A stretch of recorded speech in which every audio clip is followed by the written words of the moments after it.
What else? Can I just say to that though, like Yes? I had to force myself, like as in it felt like how you say not trying, but like to come here felt like incredible force. That's why I missed the first day. I wasn't here yesterday. Well, here's the thing. Because like, when I did do this thing, Abraham, this one or this one. Here's the most significant thing that we want you to hear from us right now. Never mind anything that was before. Let's have a conversation here and now. And one of the things that you do, a lot of people do it, but you're arguing for your limitation. And the reason that you are, and this is something that we really want you to hear, and you're ready to hear it, the reason that you are arguing for your limitation, and it's such a good reason. If there was ever a good reason to argue for your limitation, this is the good reason to argue for your limitation. You're not where you want to be, and there's a part of you that knows that you ought to be able to be wherever you want to be. So when you're not where you want to be, we get it that you want to explain to somebody, you want it to be someone's fault, you're trying to make it your own fault, you're beating up on yourself about not being where you want to be. All right, that's the bigger problem. I'm beating up on myself for not being where I want to be. But we want to say to you, you are all eternally always going to be in a place that's a little less than where you really want to be, because your life keeps unfolding. You keep getting new ideas almost as fast as you can feel your way into the others. The manifestation is later in coming. And so what we want you to acknowledge is that while the manifestation of things you can't change instantly, the way you feel about things is something that you can do something about. Had you been here yesterday, you would be more up to speed with what's going on here right now. And yet the power of your desire, we've got to be crazy ghosts to put somebody in the chair that doesn't have the background of what happened yesterday. Yesterday would have prepared you to fully receive this, but it's okay, you're still in the chair. Don't you think that's rather amazing? Don't you think that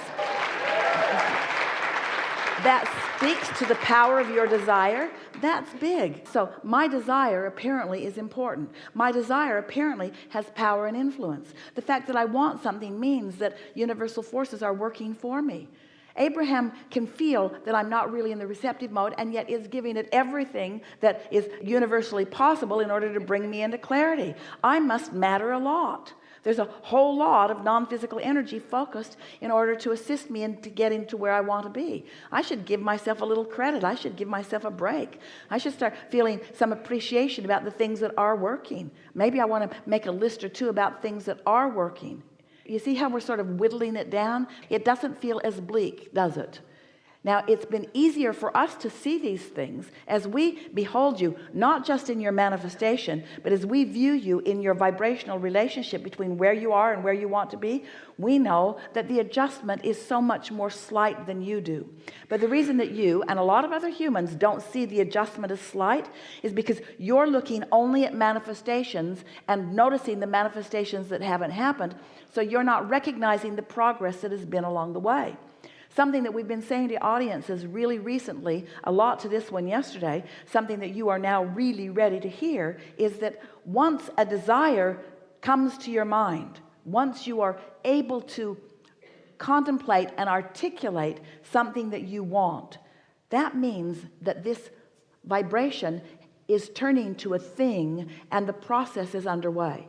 And the fact that you received with clarity, and you do and are, the desire, that means that this is underway.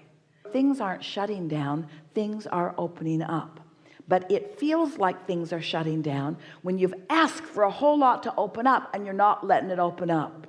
So it's not shutting down, it's just not opening up as fast as you want it to. But today, it began opening up pretty clearly. It opened up when you were inspired to say those things to your parents that got you here. It opened up that you made it here. It opened up that you're in the audience. It opened up that your vibration was in a place that we could find you. It opened up that you're here. It's opening up. It's opening up. You're not shutting down. You're opening up. You're not shutting down. You're opening up. You're not shutting down. You're opening up. You're not shutting down. You're opening up.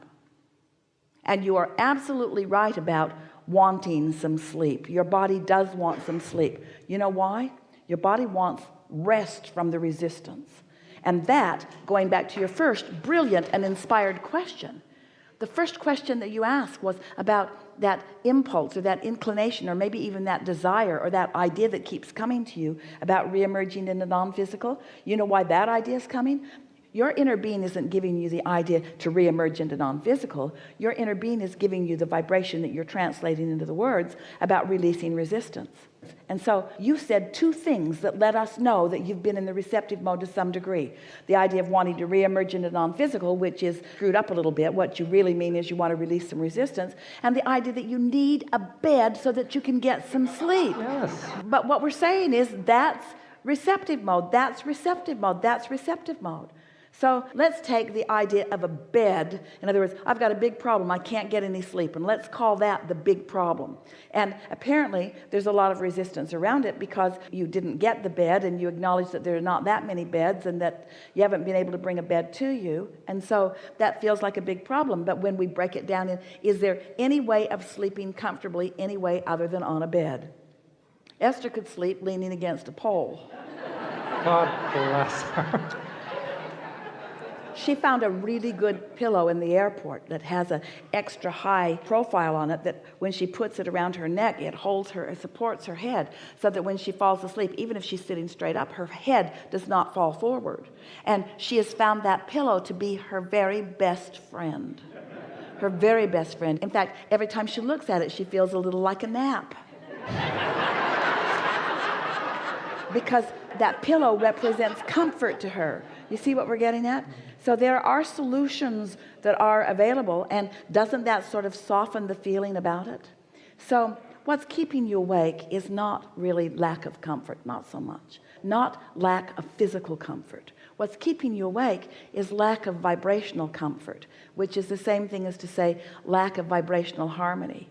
Have you ever been, we're asking all of you because we want you to support our friend in your experience. Have you ever been really tired, only had a few hours to sleep, something important that you had to get up for, Abraham seminar, and you couldn't go to sleep? You couldn't go to sleep. You were so tired, but you can't go to sleep. Was it because your mattress was not pleasant? No. It was because there was an agitation. There's something wrong in the force. There's yeah. You see what we're getting at? Can you feel it? Yeah. So you're looking for relief. You're just looking for relief. So now we've talked about this in a lot of ways. How can you find relief? What do you feel relief about? What is working?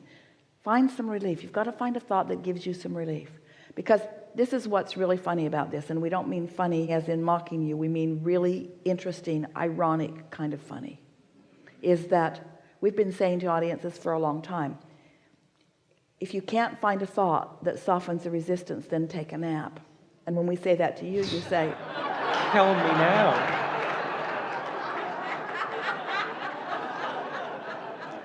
oh, it's not futile like you just concluded. So to you, we would say, if you can't find relief, then take a walk. And then you say, well, my body's breaking down. No, it isn't. You can take a walk. If we say, if you can't find relief, then eat an ice cream. Now, what's your response to that?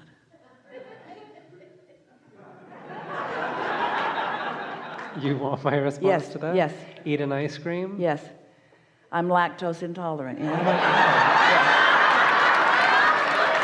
That's it.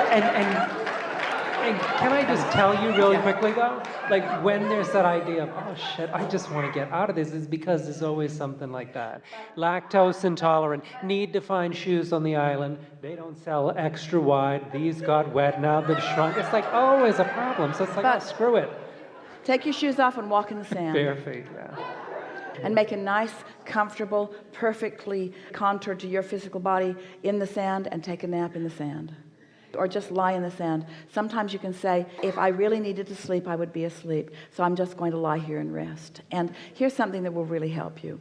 If you will put yourself in a comfortable position and acknowledge, well, this is as close to the receptive mode as I'm able to accomplish right now. And I'm just going to listen to see if I'm in the receptive mode. You will hear us whispering in your ear. In other words, we're projecting to you solutions all day, every day. And if you'll just relax a little bit and stop complaining about what isn't working, we mean that in the most loving way. If you will just relax a little bit and stop the dialogue about what isn't working, you will hear solutions about where you are coming to you. any of you, you understand that any time that you are in that problem mode, you can't find a solution. You've got to find some way of giving yourself a break from the problem so that the solutions can begin to flow. And it is our promise to you that that will happen, because we've never known anyone with a stronger intensity of desire. Your desire is so strong that it's serving you. But when you have strong desire, as you do, and strong resistance, that's what's making you tired. That's what's got you tense. That's what's keeping you from sleeping. That's what it is. And so you just got to feel around for subjects, any subject in the world that doesn't make you feel uptight. You got to get off the subjects that have been bothering you and on subjects that don't. We talked a lot yesterday, you didn't hear it, about the only thing that matters is the receptive mode. And it doesn't matter what subject you have to find in order to get into the receptive mode. There are those subjects and you can find them. And now you understand the formula. There's nothing wrong with you. You are not dying. This is not your way out. This is not your time. It is not your intention from solar source to reemerge at this time. The balance of the vibration that is you is not about that at all. You are seeking alignment, and you can find alignment without reemerging in the non-physical. But you're not going to find it all at once, and you're not going to find it on the subjects that have been stubborn, but you are going to find it if you care enough about finding it. So we just want to say to you, it's a lot of trouble to be born back into another physical body. It is. It's a lot of trouble. In other words, being born back, you got to learn to walk again. And I would have to come back. Oh yeah, you'll be back. Why? Oh, because this is where all the fun is. We know you don't know that, but this is where all the fun is. This is where all the fun is. This is where the fun is. You just got to find the right party. The right party. This is where the fun is. You just got to find the right party. To me, I feel it's in LA. Do you feel that from me? It's just understand I'm talking about a little, and I know an island it's all sounds over the wonderful. place. It's all over the place. Stop it. It's all over the place. It's not only there, but you can't find it quite yet. You're asking yourself to find something. We gave a really good analogy yesterday, maybe a little bit of it today, but hear this. This is the analogy that will best suit you of everything that we could say to you. You've got a contraption that has the potential of doing a lot of things for you. It has information in it. It'll tell you anything that you need, but it runs on batteries. But you, for whatever reason, have decided that on this island there aren't any batteries. So you don't put any batteries in it, but you keep pushing the buttons. And it's so irritating that it's supposed to work, but it doesn't work. It doesn't work because it hasn't been empowered yet. It doesn't have the current flowing to it, and so it can't. And that's what's happening with you some of the time, enough of the time that you don't feel good. You got to get into the receptive mode.